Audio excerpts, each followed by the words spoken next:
코로나19 예방 백신 접종률이 속도를 내고 있습니다.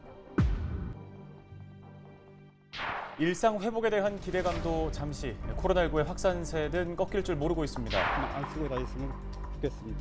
이거 벗고 다니면 그냥 날아가는 기분이죠, 그냥. 아직 변이 바이러스도 있고 이렇게 백신을 맞았다고 해도 아예 안 걸리는 건 아니라서 확진자 수가 급격하게 늘어서 어느 정도 자제는 필요할 것 같아. 안심할 수가 없어요. 해제하는 걸 반대해요.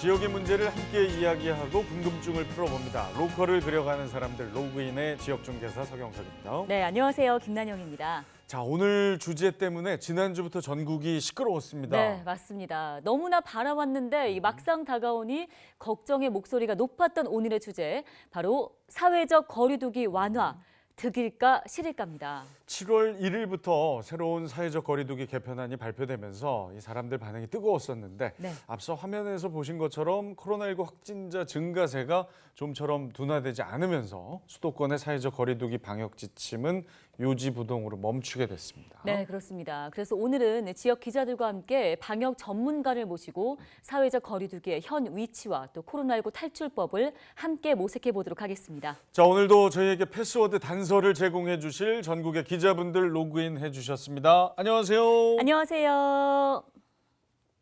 반갑습니다. 자, 그리고 스튜디오에도 여전히 두 분이 함께 하시죠. 로맨틱 저널리스트 윤경민 보도국장, 그리고 현 상황에 대해서 냉철한 판단 가이드 내려주실 전문가 인제대 백병원 가정의학과 김경우 교수 모셨습니다. 네, 어서 어서 오세요. 네, 안녕하세요.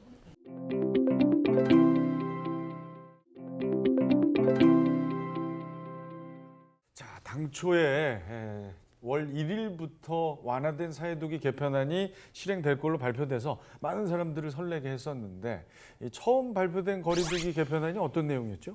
가장 이제 기대를 모았던 게 수도권에 4명까지밖에 모일 수 없었던 거를 완화하겠다 이거였잖아요. 그래서 이제 뭐 지금까지는 막 원정, 비수도권으로 원정 술 먹으러 다니고 그랬는데 네. 그러지 않아도 된다. 7월 둘째 주까지는 6명, 그 이후에는 8명까지는 모일 수 있게 됐다. 그래서 사람들이 기대를 잔뜩 했었고요. 네. 술집, 음식점 10시까지, 밤 10시까지 영업을 제한했었는데 12시까지로 연장을 하겠다. 그래서 이 장사하시는 분들 잔뜩 기대에 부풀었거든요. 아, 이제 좀 먹고 살게 생겼구나.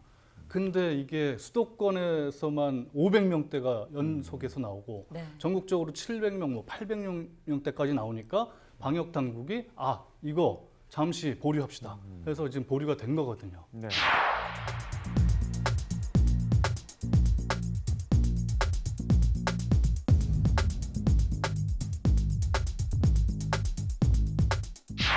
그래서 어떤 새로운 지침이 이제 나오게 되는 겁니까? 말씀드린 대로 이제 수도권에서는 4명까지밖에 못 모여요. 아직도. 그대로. 그리고 이제 원래 접종하신 분들 네.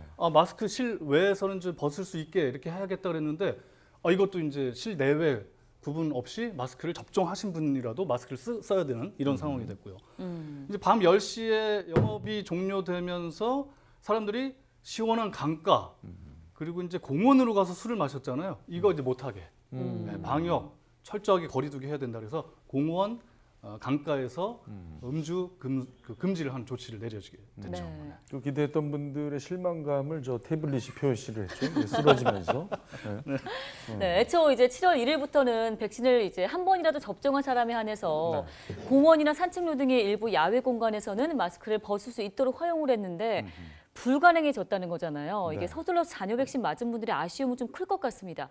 자, 교수님, 백신을 맞은 사람이 야외에서 마스크를 쓰지 않았을 경우 감염의 위험성은 어느 정도인가요? 네, 결론부터 말씀드리면 감염 위험성은 매우 적지만 있을 수 있다라는 건데요. 일단 감염 위험성은 두 가지로 나눠서 생각해 볼 수가 있겠는데요.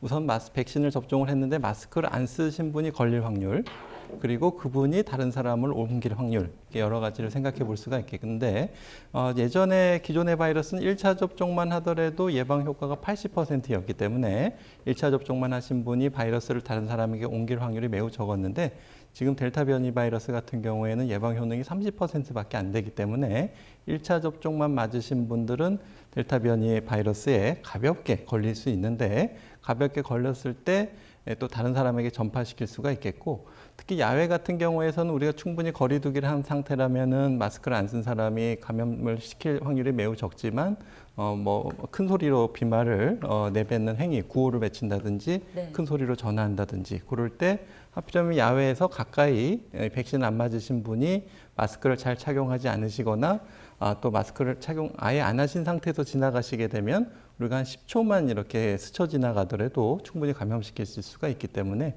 물론 야외에서 충분한 거리를 띄운 상태에서라면은 우리가 안심할 수가 있겠지만 지금 1차 접종만으로는 충분한 예방 효과가 없기 때문에 당분간은 우리가 이제 거리두기를 유지하기 어려운 상황에서는 야외라고 하더라도 1차 접종을 맞으셨다고 하더라도 당분간은 마스크를 착용해 주시는 것이 필요하겠습니다. 네. 그렇군요. 사회적 거리두기 개편안이 처음 이렇게 나오게 된 배경에는 백신 접종자 비율의 증가도 큰 영향을 끼쳤는데요. 현재까지 백신 접종자 현황이 어떻게 됩니까? 네, 지금까지 그 한 번이라도 접종을 맞으신 분이 1,550만 명, 그러니까 30%를 돌파했고요. 그 중에서 우리가 한 번만 맞아도 되는 얀센 백신을 비롯해서 2차 접종까지 완료하신 분들이 약 한 550만 명, 그러니까 인구의 11%까지 근접하고 있는데 우리가 이제 전 국민 집단 면역 목표가 70%이기 때문에 70%까지는 아직 조금 숫자가 좀 적은 수치가 되겠고 11%만으로는 우리가 면역 전파를 감염 전파를 차단해주는 집단 면역 효과를 보기에 굉장히 미미한 수치이기 때문에 지금 굉장히 좀 방역 수칙 준수 또 쉽게 완화해서는 안 되는 시점이라고 할 수 있겠습니다. 네. 자, 그리고 이제 7월부터 시행되는 백신 접종 그 전과 다른 점이 있죠? 네, 그렇습니다.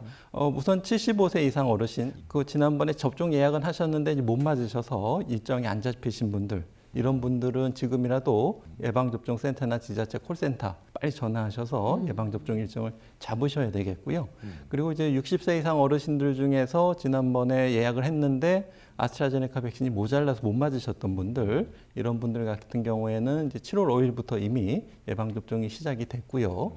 또 60세 이상 어르신들 중에서 이제 예방접종을 내가 맞기로 동의를 했는데 그날 예방접종을 못 맞아서 연기되신 분들, 이런 분들 같은 경우에는 7월 12일부터 다음 주부터 예약을 잡으셔서 맞으실 수가 있기 때문에 60세 이상 어르신들은 다음 주에 빨리 예약을 하셔서 접종을 맞으셔야 되겠고요. 네. 다만 그 지난번 사전 예약 기간에 예약을 못 하신 분들, 예약을 아예 안 하셨던 분들, 이런 분들 같은 경우에는 당분간 예방접종 일정이 없기 때문에 이런 분들이 한 200만 명 되시거든요. 이런 분들은 다니시던 단골 의사라든지 또 주변에 민간 위탁 의료 접종 기관에 연락을 하셔서 잔여 백신이 있으면 꼭 맞으실 수 있도록 미리 좀 맞아두시는 것이 필요하시겠고요. 또 7월 달에는 고3과 고등학교 선생님들 접종이 시작이 되고 고3 학생 말고 이제 대입 수험을 준비하는 N수생들 같은 경우에도 7월 말에 예약해서 8월 중에 예방접종을 할 예정으로 알려져 있습니다. 네. 50대 분들이 이제 우리나라 제일 많죠. 40, 50대 분들이. 우리 윤 국장님은 30대시니까 지난번에 예비군으로 맞으셨죠? 그 얀센 맞으려다가 광클릭을 못 해가지고 못 맞았어요. 못했었어요. 네. 저도 이제 50대 초중반이기 때문에 아마 이달 19일부터 예약을 받아요. 그래서 저도 이제 광클릭 준비를 하고 있고 그렇게 되면 다음 달에는 이제 맞을 수가 있을 것 같아요. 기대를 하고 있습니다. 모더나를 맞게 된다 그래요. 그래서 모던하게, 무던하게, 무난하게 모더나를 맞아보도록 하겠습니다. 그 지금 마음은 30대시거든요. 얀센 대상자인데. 자, 백신 접종자들에게 다양한 혜택이 주어진다고 알려지면서 자녀 백신 접종이 하늘의 별 따기, 아이돌 콘서트 예매보다 힘들다라는 맞아요. 말이 지금 나올 정도인데요. 정확하게 백신 접종자에게 어떤 혜택들이 주어지는 건가요? 네, 좀 알아봤더니 7월부터는요, 일단 1차 접종 이상 마친 사람은 그 정규 종교 활동, 또 실외 다중 이용시설 이용 인원, 그리고 사적 모임 인원 제한에서 제외가 됩니다. 또한 얀센을 접종했거나 2차 접종까지 모두 마친 사람이라면 요양병원, 그 시설에서의 접촉 면회가 가능해지고요. 또 완료자만으로 구성될 경우에는 종교 활동의 성가대, 또 소모임은 물론이고 실내 실내 다중 이용시설 이용 시에 음식 섭취, 또 뭐 함성 지르는 거, 스탠딩 공연도 역시 가능하도록 검토 중에 있다고 합니다. 또 정부는 노인 일자리 참여자 선발 시에는요, 1차 이상 접종자에게는 또 5점의 가산점을 부여하고 있다고 하네요. 자, 사회적 거리두기 개편안이 시행되고 백신 접종자에 대한 혜택도 부여된 지역의 풍경, 과연 어떤 모습일지 이제 궁금해집니다. 네. 그래서 충남의 한범호 기자를 연결해서 자세한 이야기를 들어보죠. 함 기자님. 네, 오랜만에 소식 전해드리게 된 충남의 한범호입니다. 반갑습니다. 충남의 현재 사회적 거리두기 상황 어떻습니까? 예, 스튜디오가 있는 그 수도권과 비교하면 상황이 좀 나은 편입니다. 7월 1일부터 사회적 거리두기 1단계가 적용되고 있고 그 사적 모임 인원 제한도 천안시를 제외하면 따로 두고 있지는 않습니다. 그리고 백신 접종률도 전국 평균보다는 조금 높고 특히 65세 이상 어르신들 같은 경우에는 대부분 접종을 하셨습니다. 그래서 어르신들이 가장 많이 찾는 장소죠. 경로당도 운영을 재개를 했는데요. 이 경로당 운영 같은 경우엔 보니까 시군에서 알아서 이제 개방 여부를 결정을 할 수가 있더라고요. 그래서 충남의 시군은 지난달부터 경로당 운영을 재개를 속속해서 최근 천안시를 끝으로 모든 경로당이 개방을 한 상태입니다. 그리고 경로당 개방에 그치지 않고 경로당에서 각종 프로그램 같은 것들도 운영을 하잖아요. 그 프로그램들도 전면적으로 지금 재개를 한 상황입니다. 그래서 모처럼 충남의 농촌은 좀 활기가 넘치는 그런 상황입니다. 네, 참 오랫동안 그 닫혔던 경로당 문이 이제 열렸다는 건데요. 아무리 그 느긋한 충남 분들도 참 답답하셨을 거예요. 그 반응이 어떻습니까? 네, 한마디로 좀 요약을 하면은 이날만을 손꼽아 기다렸다 이런 반응이었습니다. 한 어르신 같은 경우에는 진짜 하늘을 날아가는 기분이다라고 하셨는데 이게 좀 과장 섞인 말일 수도 있는데 표정을 보니까 정말 좀 진심이 느껴졌습니다. 그리고 서산 지역 같은 경우에는 경로당이 한 7개월 만에 문을 열었고 또 경로당 프로그램은 1년 7개월 만에 재개가 됐다고 하더라고요. 그래서 지역사회 전체가 좀 나서서 대환영하는 분위기였고요. 제가 취재차 7월 1일 그 서산 지역 경로당 그 개방 첫날 좀 현장을 다녀왔는데요. 일단 좀 처음에 경로당 문을 딱 들어섰을 때 놀랐던 게 어르신들이 한 10명이 넘는 어르신들이 좀 요가 동작 같은 거 하시면서 스트레칭 위주의 그런 운동 프로그램에 참여를 하고 계시더라고요. 그래서 좀 살짝 처음에는 당황을 했는데 어르신들이 되게 활력도 넘쳐 보였고 또 표정도 밝아서 저도 덩달아 기분이 좋아졌습니다. 자, 경로당이 개방이 됐긴 했지만 주의할 점들이 아직 많이 남아 있죠. 네, 경로당이 개방은 됐지만 아무나 이용을 할 수 있는 건 아니고요. 왜냐하면 또 코로나19 감염 우려가 있기 때문인데요. 먼저 출입은 백신 1차 접종을 하고 2주가 지난 어르신들만 할 수가 있습니다. 그리고 방역 수칙도 철저히 지켜야 되는데요. 뭐 요즘에 출입명부 작성이나 체온 측정은 기본이고요. 그다음에 경로당 안에서도 이렇게 마스크를 계속 좀 쓰고 있어야 됩니다. 그리고 어르신들이 경로당을 가는 어떻게 보면 좀 가장 큰 이유라고 할 수도 있는데 바로 식사입니다. 아직까지는 경로당 안에서 식사를 할 수 없고 뭐 조리라든지 음식물 반입도 지금 금지되어 있습니다. 그런데 이제 방역 당국에서는 백신 2차 접종을 끝낸 어르신들의 경우에는 좀 식사도 같이 할 수 있는 그런 방안을 지금 검토를 하고 있더라고요. 그런데 수도권 쪽의 확산세가 워낙 지금 거세기 때문에 당분간은 좀 엄격한 방역 조치가 계속되진 않을까 좀 이런 예상이 좀 나오고 있습니다. 네, 주의해야죠. 그래도 참 그 어르신들의 밝은 표정을 보니까 절로 기분이 좋아집니다. 네. 자, 충남의 한범호 기자. 제가 아는 충남 분 중에 가장 말이 빠른 분이에요. 수고하셨습니다. 자, 그런데 이렇게 백신 접종 혜택이 주어지고 사회적 거리두기가 완화되면서 사람들이 좀 헷갈려하는 부분이 있어요. 그렇죠. 그래서 준비를 했죠. 이름하여 코로나19 OX 퀴즈입니다. 저희가 사회적 거리두기 관련해서 다소 애매모호하거나 헷갈리는 내용들이 있습니다. 오늘 교수님 오셨으니까 저희가 취재 기자들과 함께 다 같이 OX 퀴즈 한번 풀어보도록 하겠습니다. 좋습니다. 첫 번째 질문입니다. 자, 백신 접종자는 실외에서 마스크를 벗고 돌아다녀도 된다. 각자 의견 들어주십시오. 하나, 둘, 셋. 아까 교수님도 아까 살짝 말씀하셨잖아요. 그렇죠. 이거 틀리시는 기자님이 계실 수도 있겠네요. 있어요. 네. 몇 명 있습니다. 5가 꽤 보이는데요. 네, 교수님 정답은 뭔가요? 네, 정답은 X인데요. 네. 한적한 야외에서만 가능하십니다. 한적한 야외에서만. 네, 그렇습니다. 근데 실외라고 하더라도 여러 명이 모이는 집회라든지 행사, 그리고 아무래도 이제 2m 이상 거리 두기를 유지하기 어려운 해수욕장이라든지 뭐 쇼핑센터라든지 도심 공원이라든지 이런 데서는 반드시 마스크를 쓰셔야 되고, 물론 실내라든지 대중교통이라든지 또 다중이용 시설에서는 반드시 마스크를 착용해 주셔야 되겠고요. 또 그 밖에 지자체별로 마스크 착용이 의무화된 장소에서는 실외라고 하더라도 반드시 마스크를 착용하셔야 되겠습니다. 네, 아까 교수님 나오셔서 처음 하신 말씀이 이 말씀인데요. 맞아요. 네네. 자, 두 번째 문제는 올 만점 받기를 기대하면서 네. 접종 완료자는 투명 인간, 모임이 자유롭다. 이것도 비슷한 문제인데. 자, OX 중에 하나 선택해서 들어주세요.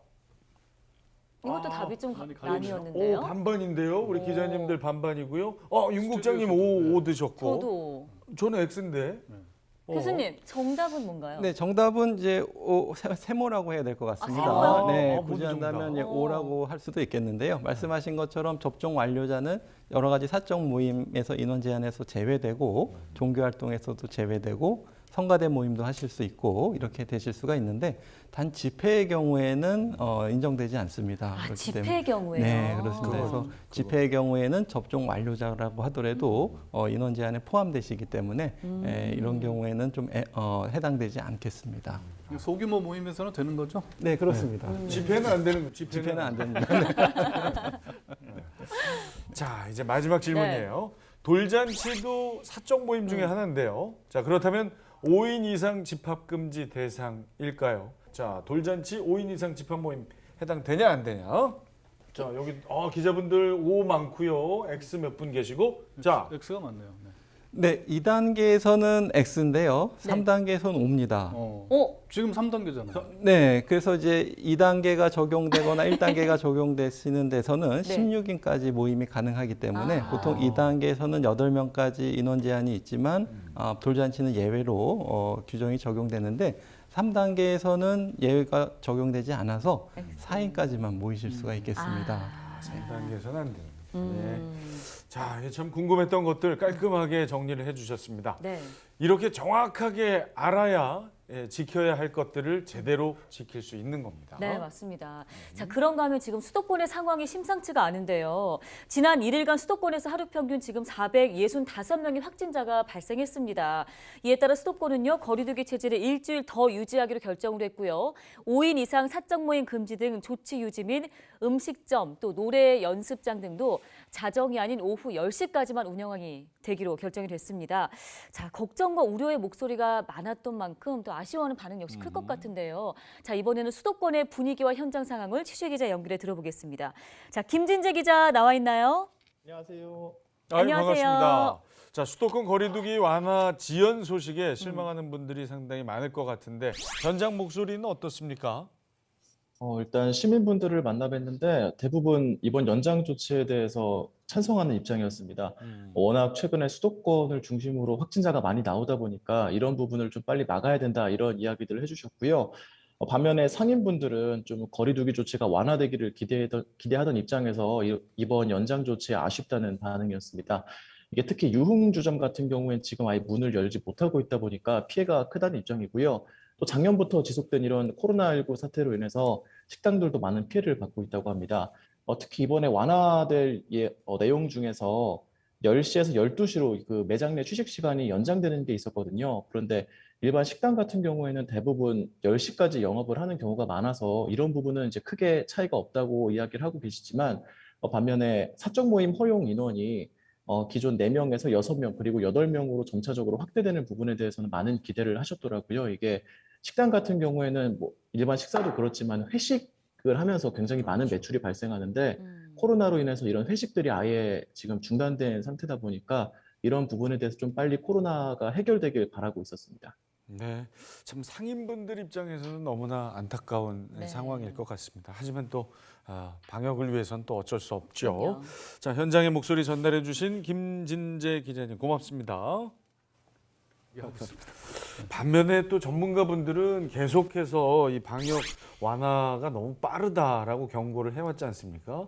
그게 이런 확산세 때문인가요? 급증 뺐습니다.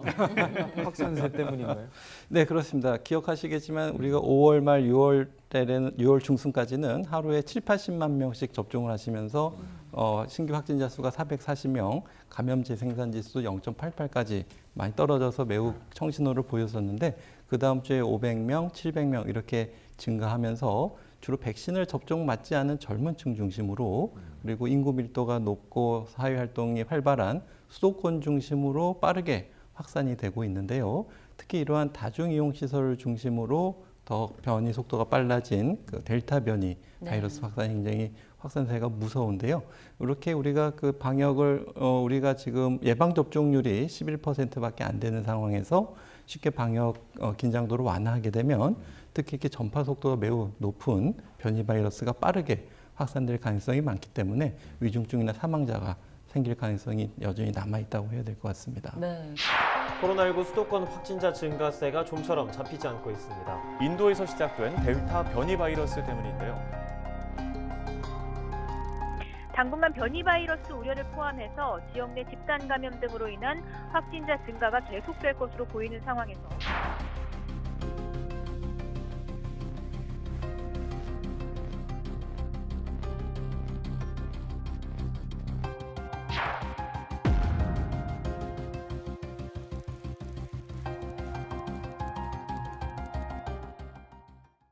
교수님 지금 앞서 얘기를 해주셨지만 굉장히 빠른 전파 속도를 지닌 이 델타 변이 바이러스가 도대체 얼마나 위험하길래 이렇게 전문가들이 경고 위험성에 대해서 얘기를 하는 걸까요? 네, 그동안에 알려진 것처럼 코로나 바이러스는 그 코로나 바이러스 표면에 이렇게 뾰족하게 태어난 스파이크 단백질이 우리 세포에 결합해서 침투하게 되는데요.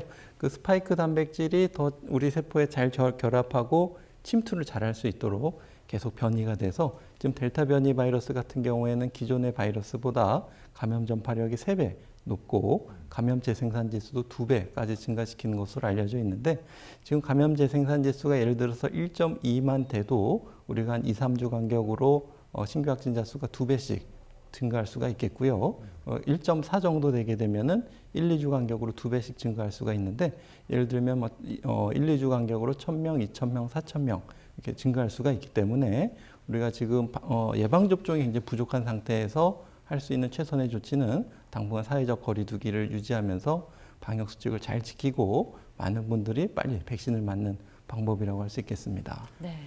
현재 전 세계적으로 델타 변이 바이러스는 어느 정도 확산돼 있는 상황입니까? 네, 인도에서 이렇게 빠른 급증세가 있으면서 주변 국가에 아시아 국가까지 빠른 전파가 일어났고요. 또 그것뿐만 아니라 이제 영국 같은 경우에도 알파 변이에 이어서 더 감염력이 높은 델타 변이가 지금 우세종이 되고 있고 전 세계 100여 개국 가까이 지금 이 델타 변이종이 확인되고 있는데요.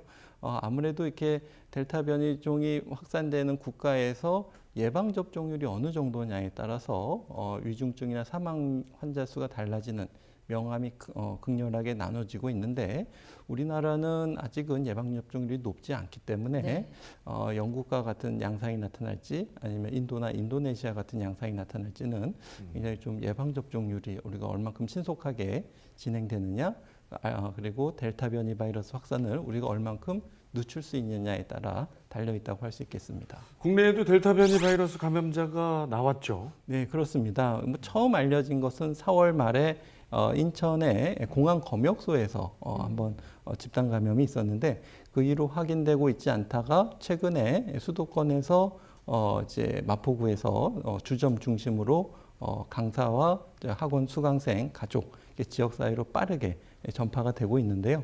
우리가 이제 감염이 됐다 여부를 알 수 있지만 이것이 변이 바이러스인지 변이 중에서도 어떤 변이 바이러스인지 확인하는 데까지는 추가적인 시간이 걸리고 있고 또 모든 확진자 수를 다 유전자 검사를 하는 것이 아니고 한 20%만 검사를 하고 있기 때문에 우리가 못 찾고 있는 특히 이제 델타 변이 바이러스의 지역사회 감염이 계속 있을 수 있다 이렇게 봐야 될 것 같고 문제는 이 델타 변이 바이러스 감염자가 확인이 되는데 이분이 어디서 감염됐는지 모르는 감염 경로를 알 수가 없기 때문에 우리가 감염 경로를 알 수 없는 또 다른 N차 전파 고리가 계속 이어지고 있고 우리가 방역적인 사회적 거리두기 완화가 되게 되면 더 빠르게 확산될 가능성이 매우 높다고 봐야 될 것 같습니다. 네, 이 말씀해주신 델타 변이 바이러스 관련해서 부산에서는요, 수산업 근로자들 사이에서 집단 확진된 데 이어 최근에는 감성주점에서 감염된 확진자 역시 델타 변이의 가능성까지 해서 검사 중입니다.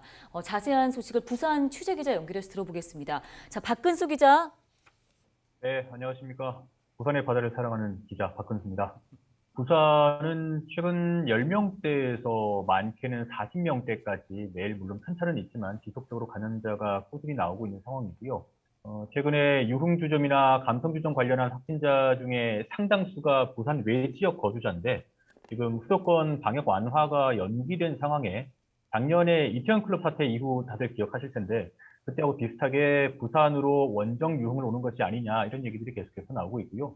이 밖에도 앞서 말씀하셨던 그 수산업 종사자들의 감염 사례도 이어지고 있어서 부산의 임시선별 검사 수가 추가로 설치되기도 했고 최근 이슈가 되고 있는 그 델타 변이와 관련해서는 부산시 방역 당국이 계속해서 조사를 진행하고 있습니다. 자, 아무래도 이제 휴가철 앞두고 있어서요. 사람들이 대거 이동할 걸로 예측이 되는데 네. 코로나19 전파 가능성에 대해서 우려하는 목소리가 커지고 있습니다. 방역 당국하고 지자체가 촉각을 곤두세우는 곳이 바로 해수욕장이죠. 네, 그렇습니다. 7월 1일부터 전국의 277개 해수욕장이 순차적으로 개장을 시작했습니다. 올해는 10곳을 제외하고는 모두 개장을 할 예정인데요. 서해안의 최대 규모 해수욕장이죠. 충남 보령 대천 해수욕장, 또 태안에 있는 만리포 해수욕장이 3일에 개장을 하면서 대천에 무려 6만 명의 피서객들이 모여들었습니다. 강원도 역시요 8일 양양군을 시작으로 해수욕장이 전면 개장을 앞두고 있는 상황인데요. 그야말로 전국 지자체에서 방역에 비상이 걸렸습니다. 자, 자칫 즐거운 휴가가 코로나19 확산의 거점으로 전락할 수도 있다는 우려의 목소리가 들려오고 있는데요. 대비를 어떻게 하고 있습니까? 네, 먼저 인천은요 해수욕장 내에서 음주, 취식행위를 전면 금지했고요. 백사장 면적 70% 범위에서만 2m 간격으로 파라솔 텐트를 설치할 수 있도록 했습니다. 충남도에서는 대규모 해수욕장에 드라이브스루 발열 검사 부스를 설치했어요. 경찰과 함께 집합 제한 명령 단속에도 나서고 있는 상황입니다. 강원도는요 체온에 따라서 색상이 변하는 체온 스티커를 부착하고 입장을 해야 하고요. 오후 7시부터 다음날 새벽까지는 음주와 배달 음식 취식을 금지하고 있습니다. 또 일부 해수욕장에서는 4제곱미터당 1명꼴로 방문 가능 인원 사전 예약제를 운영하는 곳도 있습니다. 자, 여름철 가장 많은 피서객이 방문하는 곳 강원도일 텐데요. 자, 강원 미디어국 이다혜 기자 연결해서 현지 분위기를 좀 살펴보겠습니다. 이 기자님 안녕하세요. 네, 안녕하세요. 서울에서 1시간대에 닿을 수 있는 이제는 가까운 강원도에서 전해드립니다. 이다혜 기자입니다. 네, 본격 피서철 앞두고 현지 시민들 분위기 평소와 좀 다를 것 같은데 어떻습니까? 네, 앞서도 이야기가 나왔지만 정부에서 지난 1일부터 한적한 야외에서는 백신을 1차라도 맞은 시민은 마스크를 착용을 면제하기로 했잖아요. 때문에 실제로 강원도에서는 공원이나 야외에서 마스크를 내리고 걷거나 휴식을 취하는 시민들을 많이 볼 수가 있었는데요. 실제로 저희가 취재를 나갔을 때도 혼자 걸으시는 분들은 대체로 마스크를 내리고 걷다가 취재진이 다가가면 이제 급하게 마스크를 쓰시는 걸 볼 수가 있었습니다. 처음에는 수도권도 야외 마스크 착용 면제가 적용될 예정이었는데 최근에 돌파 감염이나 변이 바이러스 등 위험 때문에 그 지침이 바뀐 걸로 알고 있는데요. 최근 강원도에서도 이 같은 사례가 종종 나오면서 우려의 목소리도 있는 게 사실입니다. 특히 강원도는 휴가철에 외지인의 방문이 많은 곳이어서 더욱 걱정이 큰데요. 이에 대한 시민들의 의견을 들어보겠습니다.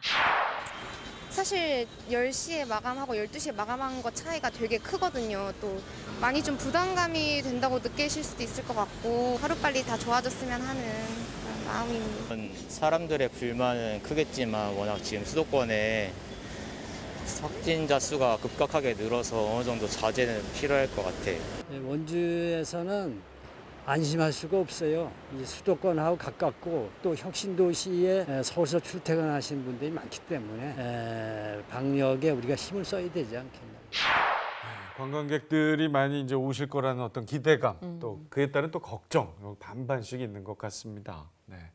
네, 사회적 거리두기가 완화되는 시점에 또 휴가철이 다가오고 또 여러 가지 변수들로 인해서 전문가들도 우려를 나타내고 있는데요. 너무 큰 불안감을 가질 필요는 없지만 그래도 일상생활 속에서 너무 안심하기는 이르다 이런 판단이었습니다. 원주 세브란스 기독병원 감염내과의 김영근 교수 만나봤습니다. 늘 개인 위생 수칙을 잘 지키고 그다음에 아는 사람들끼리만 주로 뭐 회식을 한다던가 거리두기 완화에 적용을 하는 게 좋을 것 같고요. 뭐 늘 실내에서 마스크 쓰기 한다던가 환기한다던가 이런 것들은 철저하게 지켜야 될 것 같고요. 오늘 사회적 거리두기 개편안과 관련된 다양한 지역의 소식들과 더불어서 휴가철을 앞두고 코로나19의 추가 전파를 막기 위해서 꼭 염두에 두어야 할 것들까지 함께 이야기를 나눠봤는데요. 네. 이제 오늘의 패스워드, 키워드를 입력할 시간입니다. 국장님께 여쭤보기 전에 제가 또 오랜만에 개편안으로 삼행시 한번 준비했거든요. 네, 전 시키지 않아도 해옵니다. 운 떼어드릴게요. 네, 그 운 개를 하기 전에 제가 뭘 하나 해고 갈게요. 네. 백신 접종만 믿고 개인 방역 수칙 준수 소홀히 하면 편안한 미래 안 옵니다. 우리 김경우 교수님 인제대로 한번 가겠습니다. 인제대로. 인제대로 한번. 인제대로. 이것도 즉석에서 제가 짓궂게 부탁드렸는데. 네네. 인고의 방역의 시간을 끝내고 제대로 된 예방법이 나왔습니다. 옛날에 어디 가서 한번 대국민 예방접종, 집단 면역을 위해서 예방접종에 참여하십시다. 클래스가 다르네요. 자, 그러면 이제 우리 국장님의 전공으로 들어가야죠. 네. 오늘의 패스워드 무엇입니까? 네, 로그인을 위한 패스워드. 오늘도 4글자로 준비했습니다. 유비무환. 그러니까 우리가 이 감염병 사태를 처음 겪어보잖아요. 근데 이게 또 다른 감염병이 와서 2가지 감염병이 동시에 대유행을 할 사태도 오지 말라는 법은 없습니다. 그래서 접종 반드시 해야 되고 국내 기업들이 바이오 기업들 잘 나가는데 꼭 우리 예방 접종 개발해줬으면 백신 개발해줬으면 좋겠고 치료제도 좀 개발해줬으면 좋겠어요. 방역 수칙을 생활화해가지고 대비를 하면은 우리가 화를 면할 수 있다. 그래서 유비무환 4글자로 정했습니다. 네.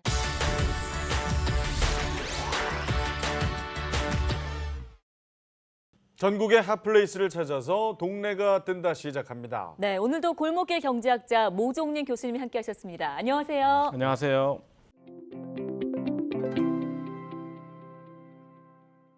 오늘도 아주 굉장한 곳에 다녀오셨다고 들었습니다. 교수님 역시 함께 방문하셨죠? 그렇습니다. 이번 주는 친환경농업의 성지인 충청남도 홍성군 홍동마을에 다녀왔습니다. 네. 친환경 농업은 이미 여러 곳에서 진행을 하고 있는 걸로 아는데요. 특별히 이 홍동마을이 성지인 이유가 있을까요, 교수님? 네, 홍동마을은 풀무학교를 빼놓고는 이야기가 불가능한데요. 풀무학교는 우리나라 최초의 대안학교이자 농업학교로 지난 1958년에 세워진 곳입니다. 풀무학교는 설립 초기부터 유기농 교육을 했고 유기농 농부를 육성했습니다. 한국 유기농 역사를 시작했다고 할 수 있습니다. 몇 말씀 들었는데도 벌써 기대가 됩니다. 그만큼 그 마을이 이제 농업에 관심이 있었다는 얘기네요. 그렇죠. 그런데 최근에는 귀농귀촌의 마을로 각광을 받고 있습니다. 자, 친환경 농업의 성지 홍동마을로 저희 함께 가보겠습니다. 드넓은 논을 가득 메운 다양한 곡식들이 익어가는 계절. 이 곡식을 보다 건강하게 그리고 맛있게 키워내는 마을이 있다고 하는데요. 친환경 농업의 성지라 불리는 충청남도 홍성군에 위치한 홍동마을. 전국 최초의 협동조합 유기농업 지역 언론의 발상지다. 특색을 갖고 있습니다. 주민 모두가 친환경 유기농업에 빠져 있다는 홍동마을의 농업 이야기를 동네가 뜬다에서 만나봅니다. 초록의 눈이 한층 푸르게 변해가는 7월. 농가에서는 결실을 맺기까지 최선을 다해 논을 관리할 시기인데요. 이곳 홍동마을에서는 사람이 아닌 오리들이 분주하게 준비를 시작합니다. 비료가 아닌 오리를 활용해 유기농으로 농사를 짓는 오리농법을 활용하고 있어서인데요. 이 농법의 1세대 주자인 주형로 대표가 바로 홍동마을 유기농법의 대표 주자입니다. 농업학교를 간 거예요. 풀무학교라고 지역의 학교를 갔는데 앞으로 21세기는 유기농업의 시대가 열린다. 이것 좀 준비했으면 좋겠다. 그래서 그때 이제 초창기 어른들하고 그걸 시작을 했어요. 그래서 그때는 우리나라가 농약과 비료를 너무 많이 쓰니까 이대로는 안 되겠다. 그 이야기를 고등학교 2학년 때 들었어요. 그래서 그것이 계기가 돼갖고 그 유기농업을 시작하게 된 거죠. 일소공도예요. 풀무학교가 지향하는 게. 일과 공부를 갖춰야 사람이 된다. 노동 속에 생명이 있고 노동 속에 교육의 가치가 숨어져 있다 이거예요. 땀 흘리는 가치를 알려주는 것은 기본.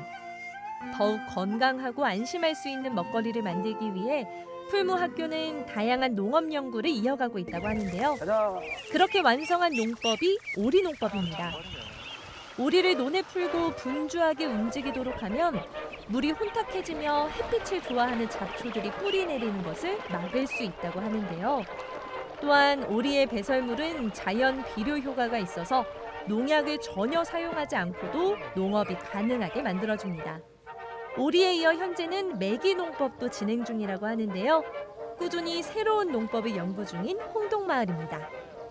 이 홍동은 꾸준하게 그 풀무학교를 통해서 같이 연구하고 모임을 만들고 뭐 일주일에 5번씩 모여요. 저녁에 거의 쉬는 날이 없어요.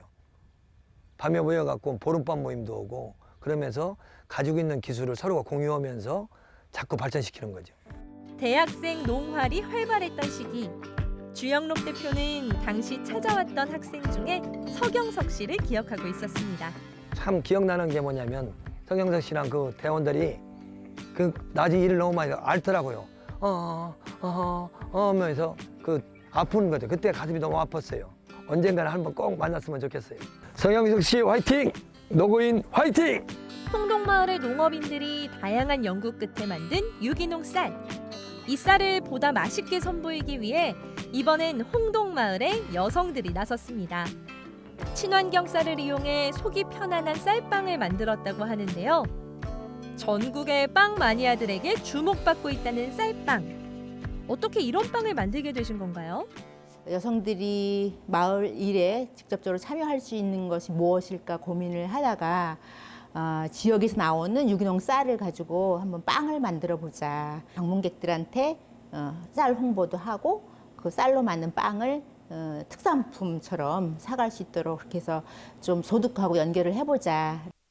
평소에 집에 머무는 시간이 길었던 어머님들이 이곳에 한데 모여 다양한 의견을 나누고 쌀빵 제작에 힘쓴 결과 코로나에도 불구하고 쌀빵의 매출은 조금씩 늘고 있다고 합니다. 쌀빵이 어머님들의 자존심 회복에도 1등 공신인 셈이네요. 이 활동하면서 굉장히 저희 마을 여성들이 어떤 긍지나 이런 것들이 되게 높아졌다고 저는 생각을 하고 있고요. 또 뭔가 자꾸 적극적으로 참여하려고 하는 그런 모습들이 있어서 저희가 지금 협동조합이면서도 마을기업이거든요. 그래서 건강한 마을기업으로서의 어떤 모델이 됐으면 좋겠다라는 생각을 합니다. 자, 이제 홍동마을을 본격적으로 탐방해 볼까요? 친환경 농업의 성지인 만큼 힐링 마을로 손꼽히는 홍동마을. 도심에 지친 여행객들로 홍동마을 게스트하우스는 항상 예약이 꽉 차 있다고 하는데요. 잠시 쉬어가고 싶다면 지금 홍동마을이 제격입니다. 또한 최근에는 귀농귀촌 마을로도 떠오르고 있다고 하는데요. 귀농귀촌 인구가 증가 추세인 만큼 최근에는 어린이집이나 학교에 아이들 웃음소리가 가득하다고 합니다. 주민들을 위한 문화공간도 갖춰져 있는데요. 방막도서관은 홍동마을 주민들이 직접 운영하는 도서관으로 도서 대여는 물론 다양한 문화활동도 개최하고 있다고 합니다. 정부 지원을 전혀 안 받고 자립적으로 또 운영도 주민들이 운영위원회를 구성을 해서 그들이 이제 이렇게 지원도 채용하고 그냥 단순히 책을 읽고 빌려주는 것만이 아니고 각종 문화 행사와 교육을 하는 홍동 지역 문화의 중심지가 되고 있는 것이죠. 마을 주민들이 직접 기금을 마련해 설립한 방막도서관. 그만큼 방막도서관은 홍동마을의 아이덴티티라고도 볼 수 있는데요. 지역 기자들이 모여 꾸준히 발간 중인 지역 소식지 또한 홍동마을의 자랑거리입니다. 한국 최초의 지역신문 발상지예요. 홍성의 지역신문이 우리나라 처음으로 나왔는데 그게 홍동에서 1985년에 풀무생협협동조합에서 해보로 시작을 했던 홍동 소식이 그 발판이 됐거든요. 그래서 홍동은 전국 최초의 협동조합 유기농업 지역 언론의 발상지다. 이런 특색을 갖고 있습니다. 농업학교인 풀무학교에서는 생협도 운영하고 있는데요.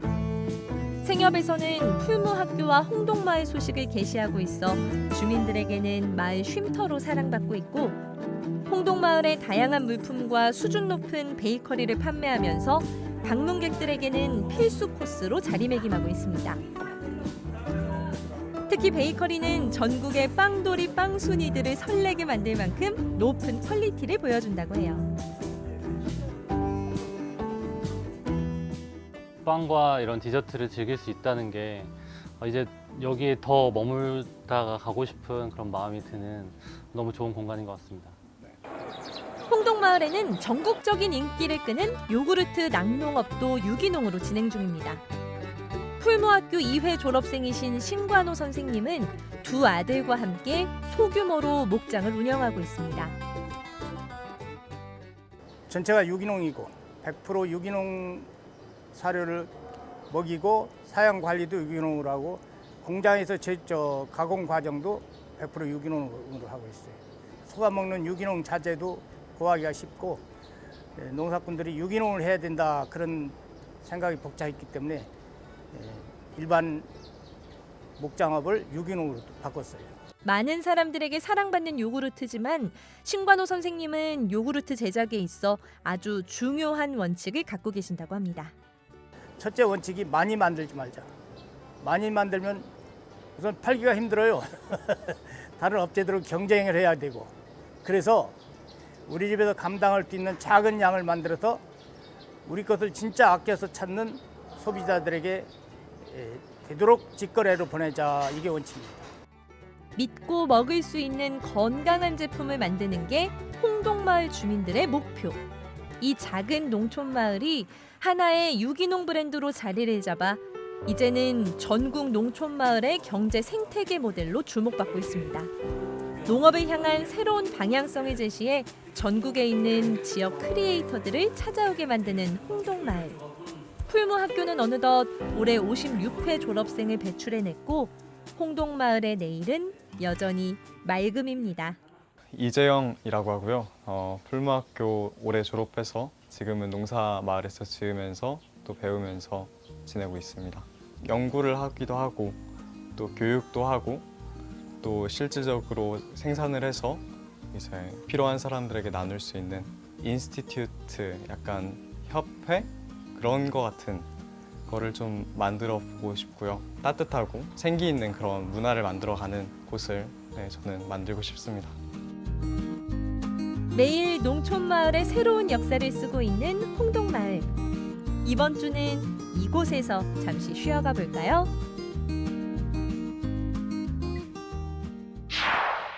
마을이 아주 농업으로 활력을 찾아가고 있는 모습 아주 인상적입니다. 협동조합 유기농으로 대표되는 홍동마을. 연상을 보니까 참 저도 덩달아 이렇게 건강해지는 느낌. 그리고 오리농법 창시하신 그 주영로 선생님 정말 반갑습니다. 근데 제가 대학생 때 농화를 간 건지 아니면 진짜 사나이 때 대민지원을 간 건지 정확히 잘 모르겠는데 아무튼 저는 이제 할 때는 엄청나게 티 안 내고 하거든요. 밤에는 알아요. 현장에서는 절대 저는 티를 내지 않습니다. 아, 그렇죠. 그래서 아마 하여튼 너무 반갑습니다, 대표님. 영상을 보고 오니까요, 그 오리농법 처음 시작하신 그 주영로 대표께서도 풀무학교 출신이고 마지막에 나온 그 20살의 청년 이재용 군도 올해 풀무학교를 졸업하고 농업을 시작한다고 하는데 홍동마을에서 풀무학교가 갖고 있는 위상이 정말 대단한 것 같거든요. 실제로 어떻습니까? 네, 풀무학교는 우리나라 역사에 굉장히 중요한 학교인데요. 1958년 개교한 이후 위대한 평민이라는 교훈하에 홍동마을을 그 협동조합의 바탕을 둔 마을 공동체의 이상이자 그렇죠. 유기농 산업의 본산으로 이끌었습니다. 홍동마을은 그 풀무학교 졸업생을 중심으로 협동조합과 유기농이 마을의 대표 산업으로 자리 잡았습니다. 또한 풀무학교에서 파생된 유기농 마을 공동체 협동조합이라는 정체성이 마을을 더 굳건하게 만들었고요. 아마 놀라실 거예요. 그 한살림 네. 그리고 풀무원 이런 그 전국적인 기업이 풀무학교 운동에서 파생된 걸 보면 풀무학교 영향력이 얼마나 큰지 가늠해 볼 수 있을 것 같습니다. 그렇네요. 자, 홍동마을이 이제 앞으로 그럼 이제 농촌 경제 생태계 모델로서 쭉 지속되기 위해서는 또 이런 점을 보완하면 더 좋겠다라고 교수님께서는 어떻게 생각하실까요? 다른 동네도 마찬가지지만 결국 일자리 문제인데요. 보다 많은 사람이 기회를 찾으려면 일자리를 늘려야 할 것 같습니다. 지금 현재 활동하는 협동조합과 유기농 기업들이 브랜드화를 위해서 조금 더 노력하면 가능할 것으로 보입니다. 자, 이제 마지막으로 교수님이 생각하는 한 줄 해시태그 정리를 부탁드립니다. 네, 오늘은 한번 이렇게 정해봤는데요.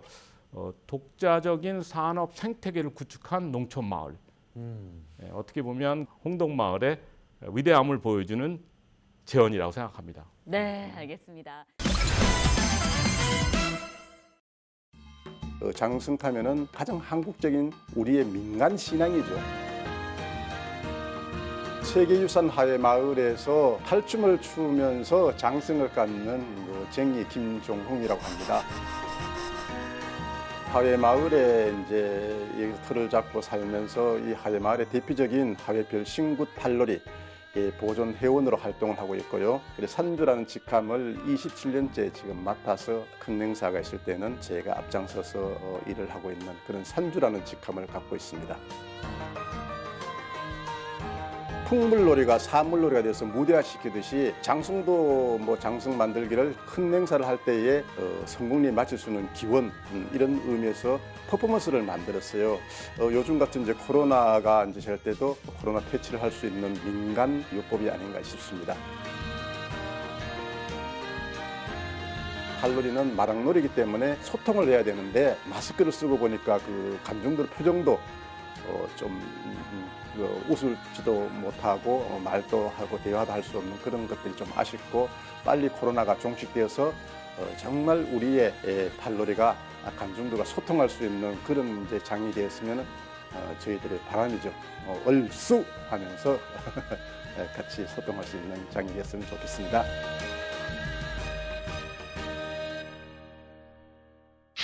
가장 한국적인 민간 신앙이자 조상들의 지혜가 담겨 있는 장승에 열정과 지혜를 담아 코로나19 종식을 기원하는 그 마음 진심이 느껴집니다.